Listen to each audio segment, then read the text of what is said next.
ان سب کو معلوم تھا کہ انہیں کیا کیا کرنا ہے۔ چاروں طرف اندھیرا تھا، کچھ فاصلے پر بستی کے مکانوں میں کہیں کہیں روشنی ہو رہی تھی، خاموشی چھائی ہوئی تھی۔ وہ 6 فٹ کا فاصلہ ڈال کر مکان کی اگلی دیوار کی طرف بڑھ رہے تھے۔ شیر خان اور گل خان آگے آگے تھے، خاموشی اور رازداری کے ساتھ مکان کی اگلی دیوار کے پاس آ کر بیٹھ گئے۔ دیوار کے ساتھ ایک پائپ چھت سے نیچے تک آ رہا تھا، اس کی نشاندہی کر دی گئی تھی۔ 3 کمانڈو سب سے پہلے آہستہ آہستہ چلتے پائپ کے پاس آئے اور پائپ کے ذریعے دیوار پر چڑھنے لگے۔ شیر خان آگے تھا، گل خان اس کے پیچھے تھا۔ چھت پر پہنچتے ہی بیٹھ گئے۔ اتنے میں باقی کے 3 کمانڈو بھی پائپ کے ذریعے چڑھ کر چھت پر آ گئے، وہ بھی وہیں بیٹھ گئے۔ شیر خان نے خاص اشارہ کیا اور پہلے خود اٹھ کر دبے پاؤں چھت کی دوسری منڈیر کی طرف چلنے لگا۔ گل خان اس کے پیچھے آ رہا تھا، وہ اس طرح پاؤں چھت پر رکھ رہے تھے کہ ذرا سے بھی آہٹ پیدا نہ ہو۔ ان کے پیچھے 4 کمانڈو بھی دبے پاؤں چلے آ رہے تھے۔ منڈیر کے پاس آ کر شیر خان نے نیچے صحن میں نگاہ ڈالی۔ پچھلے پہر کے چھوٹتے ہوئے اندھیرے میں اس نے دیکھا کہ صحن خالی پڑا ہے، کونے میں ایک زینہ چھت سے نیچے صحن کو جاتا تھا۔ شیر خان نے اس طرف اشارہ کیا اور شیر خان کے پیچھے سارے کمانڈو نیچے صحن میں آ گئے۔ وہ صحن میں آتے ہی زینے کی دیوار کے ساتھ لگ کر کھڑے ہو گئے۔ وہاں اندھیرا تھا، سامنے ایک کمرہ تھا جس کا دروازہ بند تھا، مگر اس کی درزوں میں سے ہلکی ہلکی روشنی باہر آ رہی تھی۔ شیر خان نے اپنے آدمیوں کو انگلی کے اشارے سے وہ روشنی دکھائی۔ سب سے پہلے اپنی اسٹین گنوں کا رخ دروازے کی طرف کر لیا اور اسٹین گنوں کے بٹ اپنی کولوں کے ساتھ لگا لیے۔ وہ ایکشن سے پہلے کے جوش کو بڑی مشکل سے قابو میں کیے ہوئے تھے۔ ہر ایک کمانڈو کی انگلی اسٹین گن کے ٹریگر کے اوپر تھی۔ شیر خان اور گل خان بھی اندھیرے میں زینے والی دیوار کے ساتھ لگ کر کھڑے تھے۔ آسمان پر بجلی کا پوری روشنی ہونے لگی۔ کمرے کے اندر سے 2 آدمیوں کے بولنے کی دھیمی دھیمی آواز آنے لگی۔ شیر خان نے جیب سے کانچ کی ایک گولی نکال کر صحن کے فرش پر پھینک دی، اس سے آواز پیدا ہوئی۔ کمرے سے آدمیوں کے بولنے کی آواز ایک دم رک گئی۔ کمانڈو پارٹی چارج کرنے کے لیے تیار ہو گئی۔ ان کی انگلیوں نے اسٹین گنوں کے ٹریگر کا پہلا دباؤ لے لیا تھا۔ ان سب کو معلوم تھا کہ انہیں کیا کرنا ہے۔ اتنے میں کمرے کے دروازے کے اندر والی کنڈی کھلنے کی آواز آئی۔ اس کے بعد دروازے کا ایک پٹ ذرا سا کھلا اور اندر سے ایک آدمی نے جھانک کر صحن میں نگاہ ڈالی۔ کاؤنٹ ڈاؤن ختم ہو چکی تھی۔ شیر خان کو اسی لمحے کا انتظار تھا۔ جیسے ہی وہ آدمی صحن میں جھانکنے کے لیے سر اندر کر کے دروازہ بند کرنے لگا تو شیر خان نے گرج کر کہا، ہالٹ۔ اس آدمی نے دروازے کو اندر سے کنڈی لگانے کی کوشش کی، مگر اسی دوران کمانڈو پارٹی اس کے سر پر پہنچ چکی تھی۔ شیر خان اور گل خان نے پاؤں کی ٹھوکر سے دروازہ چوپٹ کھول دیا اور چلا کر کہا، خبردار کوئی اپنی جگہ سے نہ ہلے۔ گل خان اور دوسرے کمانڈو دروازے کی آڑ میں ہو کر شیر خان کو حفاظتی کور دے رہے تھے۔ جیسے ہی شیر خان نے ہالٹ کیا، اندر سے فائرنگ شروع ہو گئی۔ شیر خان چھلانگ لگا کر ایک طرف ہو گیا۔ کمرے میں اس وقت 4 دہشت گرد ایک چھوٹی میز کے گرد بیٹھے ایک انتہائی طاقتور بم کو پلاسٹک کے تھیلے میں ڈال رہے تھے۔ 3 آدمی کمرے میں ایک طرف بنے ہوئے لکڑی کے کاؤنٹر کے پیچھے موجود تھے۔ خدا جانے وہ کیا کر رہے تھے۔ انہوں نے شیر خان کی آواز سنتے ہی اپنی اسٹین گنوں سے دروازے کی طرف فائرنگ شروع کر دی۔ یہ بات ثابت ہو گئی تھی کہ یہ دہشت گردی ہیں۔ شیر خان نے اپنی پارٹی کو بلند آواز میں کہا، کوئی بچ کر نہ نکلنے پر۔ وہاں اندھا دھند گولیاں برسنے لگیں۔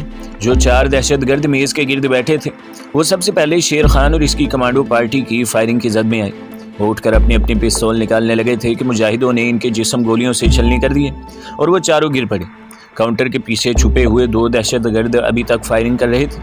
شیر خان نے اونچی آواز میں کہا، اپنے آپ کو ہمارے حوالے کر دو، تم چاروں طرف سے گھر چکے ہو۔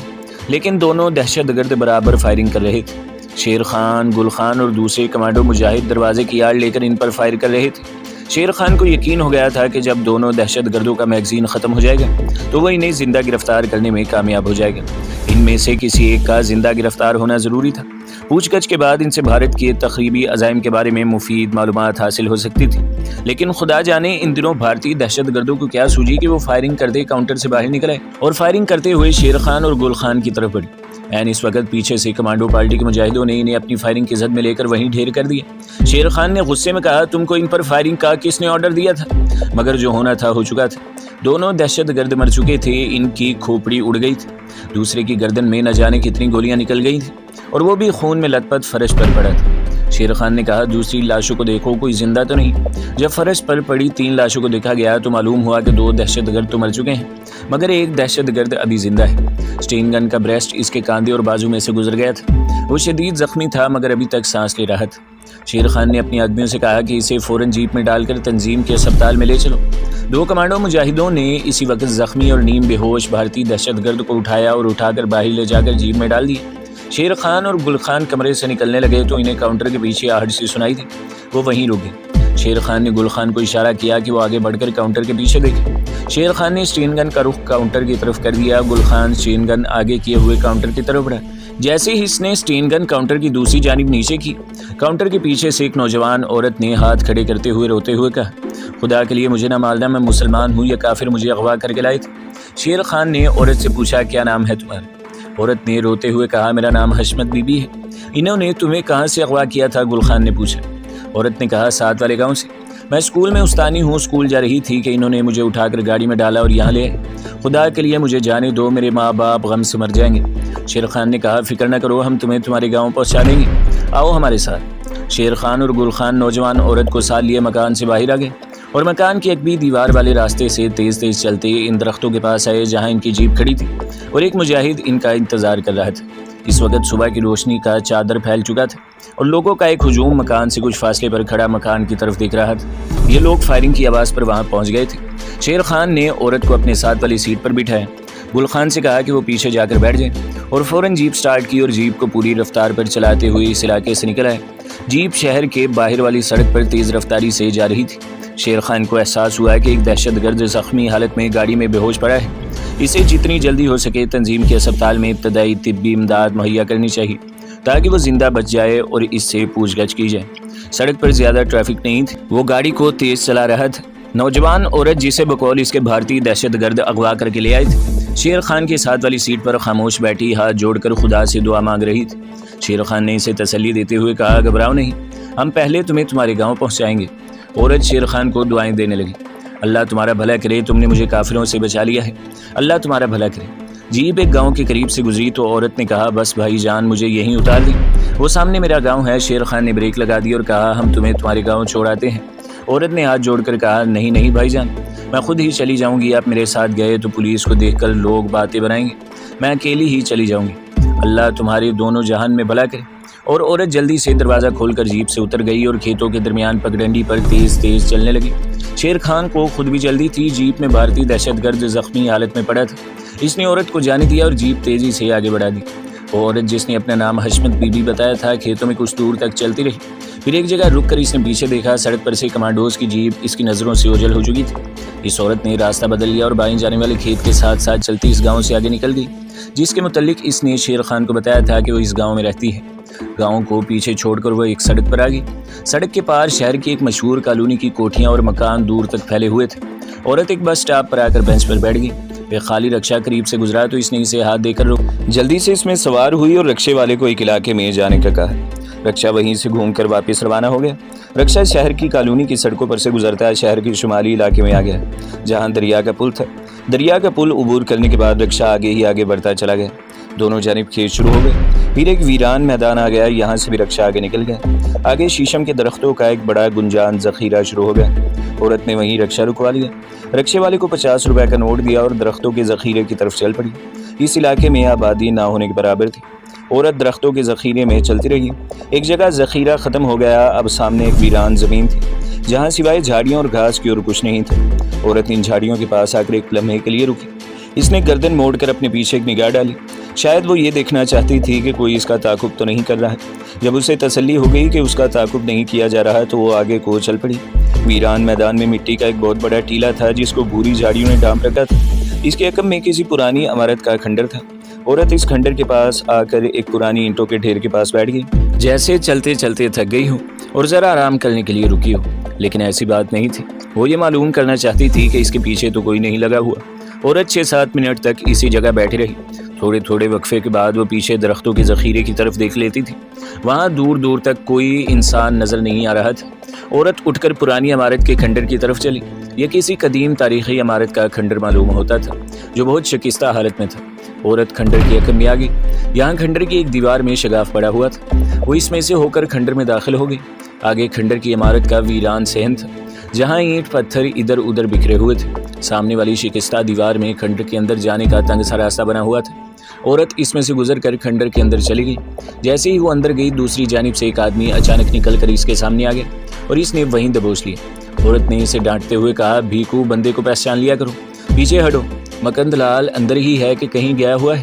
وہ آدمی جس کا نام بھیکو تھا اور جو بھارتی دہشت گردوں کے اس خفیہ ٹھکانے کا محافظ تھا جلدی سے پیچھے ہٹ گیا اور بولا، اندر ہی ہے۔ اس کوٹری میں سے ایک زینہ نیچے تہہ خانے میں اترتا تھا، یہ عورت اس زینے سے اتر کر نیچے تہہ خانے میں آ گئی